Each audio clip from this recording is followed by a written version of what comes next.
교회란 신부다.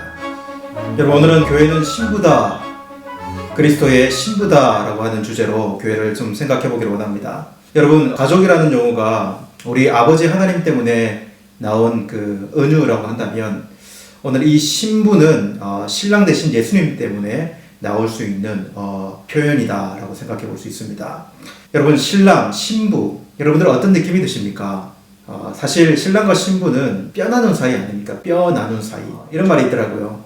신부는 신랑의 가슴 소리를 듣고 사는 자이다. 날이 갈수록 이렇게 가슴 소리가 아니라 이제 코 고는 소리를 듣지 않습니까? 그죠? 그런 경우가 훨씬 더 많아지는 것 같습니다. 근데 신혼 때는 가능한 이야기예요. 그죠? 예, 그래서 신부는 신랑의 가슴 소리를 듣고 산다. 아주 좋은 표현인 것 같습니다. 그렇게 좀 해보시는 저와 여러분 되기를 원하고요. 그만큼 어떻게 보면 남이었지만 제일 친밀하고 그리고 제일 사랑하고 하나 된 사이가 신랑 신부의 사이다라는 것을 표현해주는 그런 말인 것 같습니다. 그러니 여러분, 교회가 우리 주님의 신부니까 얼마나 행복한가요, 여러분? 얼마나 친밀하고 행복한 표현을 교회가 가지고 있는가라는 생각을 해보게 됩니다. 여러분, 이런 이제 교회가 신부다라고 하는 이 표현을 우리가 쓸 수 있는 것은 성경에서 그런 표현들을 해주고 있기 때문에 그렇거든요.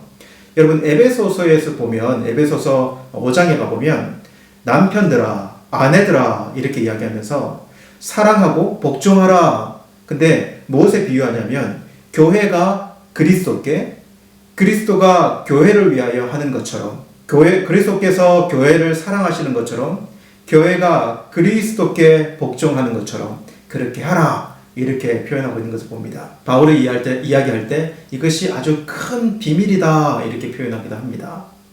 여러분, 그러면서 바울이 또 자신을 뭐라고 표현하냐면 고린도후서 11장 2절에 보면은 내가 하나님의 열심으로 너희를 위하여 열심을 내노니 내가 너희를 정결한 처녀로 한 남편인 그리스도께 드리려고 중매함이로다, 이렇게 기록합니다. 나는 중매쟁이다, 이렇게 표현하거든요. 고린도 교회, 너희는 남편인 그리스도께 내가 연결하고 있는 중매장인 것을 너희들이 알아라, 이렇게 재미있게 표현하고 있는 것을 봅니다. 복음서를 여러분 가보면 우리는 마태복음 25장에 나오는 이 열처녀의 비유를 우리는 정말 잘 알고 있습니다. 그렇죠? 그 열처녀의 비유는 그 유대인 풍습을 바탕으로 해서 그렇게 비유되어 보고 있는 그런 부분인데요. 신랑이 오기를 기다리고 있는 이 처녀들, 다섯 처녀 나오지 않습니까?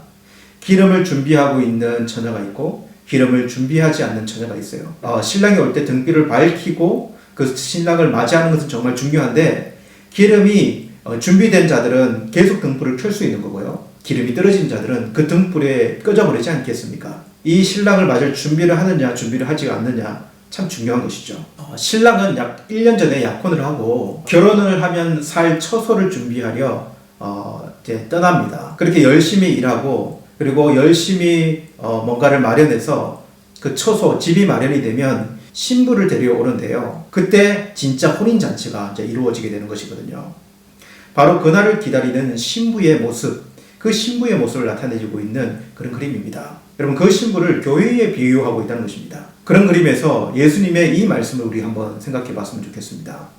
요한복음 14장 1절에 너희는 마음에 근심하지 말라. 하나님을 믿으니 또 나를 믿으라. 내 아버지 집에 거할 곳이 많도다. 그렇지 않으면 너희에게 일렀으리라. 내가 너희를 위하여 처소를 예비하러 가노니 가서 너희를 위하여 처소를 예비하면 내가 다시 와서 너희를 내게로 영접하여 나 있는 곳에 너희도 있게 하리라. 여러분, 이렇게 기록하고 있어요. 우리 예수님께서 하시는 일이 무엇일까? 이 비유에 따르면 처소를 준비하러 가셨다라고 하는 그 내용을 이야기하고 있는 것 아니겠습니까? 그러면서 여러분, 계시록으로 한번 가볼게요. 계시록 19장에 가보면 7절부터 이렇게 있습니다. 우리가 즐거워하고 크게 기뻐하여 그에게 영광을 돌리세. 어린 양의 혼인 기약이 이르렀고 그의 아내가 자신을 준비하였으므로 그에게 빛나고 깨끗한 세마포 옷을 입도록 허락하셨으니 이 세마포 옷은 성도들의 옳은 행실이로다 하더라. 천사가 내게 말하기를 기록하라. 어린 양의 혼인잔치에 청함을 받은 자들은 복이 있도다 하고 또 내게 말하되 이것은 하나님의 참되신 말씀이라. 여러분, 어린 양의 혼인잔치가 있을 것임을 분명히 이야기해주고 있는 것이죠. 그렇죠? 예수님은 그 혼인잔치를 위해 처소를 마련하러 가셨다. 이렇게 표현하고 있습니다. 여러분, 오늘 이 말씀은 교회가 그리스도의 신부임을 드러내주면서 우리에게 중요한 의미를 더해주는 것 같습니다. 그러면서 저는 오늘 우리 신부된 우리 교회들의 이 세상에 있는 교회들의 정말 태도가 중요하다. 어떻게 기다리는가, 어떤 태도로 기다리는가 정말 중요하다는 생각이 들어요. 여러분, 우리 예수님을 어떻게 기다려야 할까요? 교회는 어떤 모습으로 우리 예수님을, 신랑 되신 예수님을 기다려야 할까요? 위의 말씀들에 의한다면 두 가지 생각해 볼 수 있을 것 같아요. 첫 번째는 기름을 준비하는 자세가 필요하고요. 그것은 깨어있는 것과 연관이 되겠다는 생각해 봅니다. 신랑이 언제 올지는 모르지만 늘 교회는 기름을 준비하며 그 등불을 밝혀 어두운 세상을 밝히고 있어야 한다. 그리고 이것이 깨어있는 것이다. 여러분, 예수님께서 오실 때 우리의 기름통에 아무것도 없고 점점 불이 꺼져버린다면 우리 예수님을 어떻게 맞이할 수 있을까요? 여러분, 지금 이러한 시기에도 우리 안에 은혜의 기름, 그 불씨가 끄지지 않기를 바랍니다. 우리 자신을 돌아보는, 우리 자신을 깊이 내려놓는 시간을 우리는 가져야 합니다. 성경께서 우리 안에 충만히 거하시도록 그 기름이 메마르지 않도록, 여러분, 우리 각자의 기름이 교회의 기름이요, 그 등불이 교회의 등불임을 저와 여러분들 잊지 않았으면 좋겠고요. 두 번째로는 거룩한 세마포 옷을 좀 생각했으면 좋겠어요. 이것은 거룩함, 순결이 있는 행실을 이야기합니다. 여러분, 그 기다리는 동안에 딴 남자에게 눈이 안 돌아가야 합니다. 세상이라고 하는 딴 남자 안 됩니다, 여러분. 그리스도께서 그의 피로 입혀주신 세마포 옷을 더럽히지 않기를 힘쓰는 저와 여러분이 됐으면 좋겠어요. 여러분, 우리의 마음을 그리스도께 향해야 하는 신부된 우리의 마음, 교회의 마음이요, 세상에 안 뺏겼으면 좋겠습니다. 여러분, 거룩한 신부가 되십시다. 여러분, 교회는 사람입니다. 교회는 가족입니다. 그리고 교회는 깨어있는 거룩한 신부입니다. 저와 여러분이 그런 자들이 되기를 간절히 원합니다. 내 영혼이 사모하는 주님, 얼마나 사랑스럽고 아름다운지, 나의 몸과 내 마음까지도 모두가 당신 것입니다. 신부인 나는 늘 기다립니다. 신랑 예수가 돌아오기만을. 어느 때인가 얼굴과 얼굴을 맞대고 그의 곁에 돌아갈 날을 당신만을 진정 사모합니다. 모든 것이 사랑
나의 신랑 주 예수여